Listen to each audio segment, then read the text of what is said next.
আসলে স্যার বলেছেন, যিনি অপারেশন করেছেন ডক্টর আরিফ স্যার, আরিফ ইসলাম, উনি হচ্ছেন ইউরোলজিস্ট। উনি তো সচরাচর কিডনি স্টোন, কিডনি ধরনের বিভিন্ন ধরনের রোগ এগুলো ট্রিটমেন্ট করেন। সেই সাথে কিছু কিছু বিরল কেস ঘটে যায়।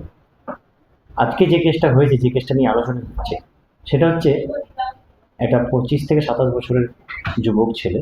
তার ব্ল্যাডারে স্টোন ছিল, মূত্রথলিতে স্টোন। স্টোনটা বেশ বড়, 52 mm এর স্টোন।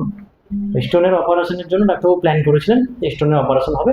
তো সাধারণত স্টোনের অপারেশনগুলো স্যার লেজারের মাধ্যমে করেন, কোনো কাটাছেঁড়া ছাড়াই। তো বড় পাথর, যেহেতু বড় পাথরের জন্য উনি প্ল্যান করলেন যে না, এনাকে ওপরে পেটে ফুটো করে করতে হবে, ল্যাপারোস্কোপিক ওয়েতে যেটা করা হয়। তো সেই প্ল্যান করা হয়েছিল।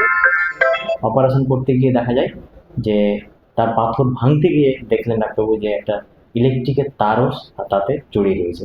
তো হিস্ট্রিতে পেলাম, আমরা অনেক কিছু পেলাম যে হয়তো উনি কোনো একটা সময় পেশেন্ট ইলেকট্রিকের শক খেয়েছিলেন। পেশেন্ট একরকম হিস্ট্রি দিয়েছেন যে উনি একটা ট্রিটমেন্ট নিতেন, ওনার সাইকোলজিক্যাল কিছু একটা সমস্যা হয়েছিল, মানসিকভাবে ভারসাম্যহীন হয়ে গেছিলেন, তখন একটা ট্রিটমেন্ট নিতেন, কোনো ওঝার কাছ থেকে ঝাড়ফুঁক নিতেন। সেই কারণে হতে পারে বা কোনো কারণবশত হতে পারে এই পেচ্ছাবের রাস্তা দিয়ে তারটা ওনার পেচ্ছাবের থলিতে চলে গেছে। তো সেই অপারেশনটা সাকসেসফুলি ডক্টর আরিফ স্যার আমাদের স্টার নার্সিংহোমে করলেন। স্টার নার্সিংহোম হচ্ছে মালদায় যদুপুরে অবস্থিত, পিআরএম মলের পাশে। ধন্যবাদ। আমার নাম গুলাম আলী কেরবানি, আমি এখানকার অ্যাসিস্ট্যান্ট ম্যানেজার।